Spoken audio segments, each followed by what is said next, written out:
उज्ज्वल भवितव्य आपल्या मुलामुलींचं सर्वाधिक योगदान नॅशनल इंग्लिश मीडियम स्कूलचं होय। आदर्श एज्युकेशन सोसायटीचं national English medium school Nadgive उच्च शिक्षित अनुभवी स्टाफ 10वीचा 100% रिझल्ट, डिजिटल शिक्षण प्रणाली, सुसज्ज लायब्ररी आणि लॅबोरेटरी, स्पर्धा परीक्षा मार्गदर्शन, कला क्रीडा सांस्कृतिक क्षेत्रासाठी प्रोत्साहन आणि व्यक्तिमत्व विकास यासह अनेक सुविधा। प्री प्रायमरी ते 10वी आजच आपल्या पाल्याचा प्रवेश निश्चित करा।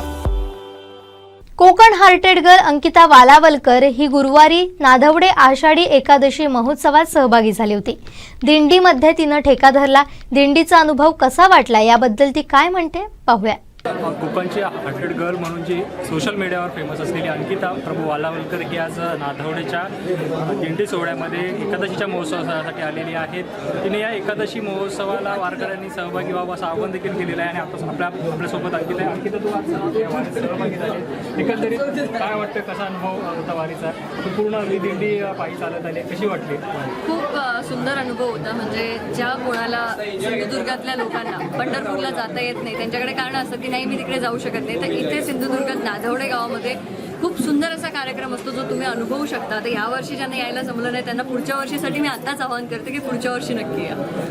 तू आता ह्या नाधवडेमध्ये वारकऱ्यांना आव्हान केलं होतं की वारकऱ्यांनी सामील व्हावं। एकंदरीत तू आपले म्हणजे कोकणातली जी मंडळी आहे ती पंढरपूरला जाते कार्तिकी आषाढीच्या एकादशीच्या निमित्ताने, आणि यावर्षी तू या उत्सवाला सहभागी झालीस। तुला कसं वाटलं हा उत्सव पाहून? मला खूप छान वाटलं। म्हणजे मी आता वारीला पण जाऊन आले, मी दिवे घाटात पण जाऊन आले, त्याच्यानंतर मुंबईत पण मी एका दिंडीमध्ये सहभागी झाले होते। तर मला वेगवेगळे अनुभव घ्यायला आवडतातच। तर सिंधुदुर्गातला माझा पहिला एक्सपिरियन्स होता, पण खूप छान एक्सपिरियन्स। तू मुळात कोकणी आहे, कोकणामध्ये असा प्रति पंढरपूर असलेला उत्सव होतोय, असा उत्सव होतो हे मलाही माहिती नव्हतं। जोपर्यंत मला ईश्वरकर साहेबांचा फोन आला नव्हता मला माहीतच नव्हतं की असं आहे।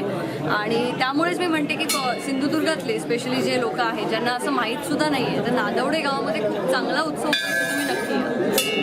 एक तरुण आहे, सोशल मीडियावरती असते, आताची जी तरुण पिढी आहे ती एकंदरीत कुठेतरी म्हणजे आपण बघतो की वायात गेलेली असं लोक म्हणतात, पण तुझं तरुण पिढीला काय आव्हान करशील या वारीच्या माध्यमातून? तरुण पिढी वायात गेलेली असं म्हणतात, पण मी वारीमध्ये जेव्हा बघितलं दिवे घाटात जेव्हा मी गेले होते तिथे जास्त तरुण पिढी होती। म्हणजे आता हळूहळू विज्ञानानंतर अध्यात्माकडे आम्ही सुद्धा वळायला लागलोय, त्याचं जिवंत उदाहरण माझ्याकडेच बघू शकता।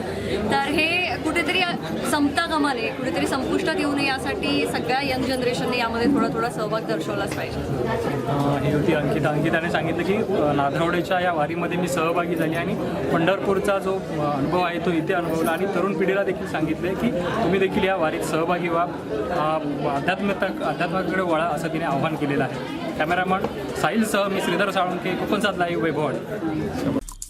आमचे दिवसभरातले सर्व अपडेट्स, ताज्या घडामोडी आणि थेट लाईव्ह पाहण्यासाठी सबस्क्राईब करा, लाईक करा कोकणचं नंबर 1 महा चॅनल कोकण 7 लाईव्हचं YouTube चॅनल।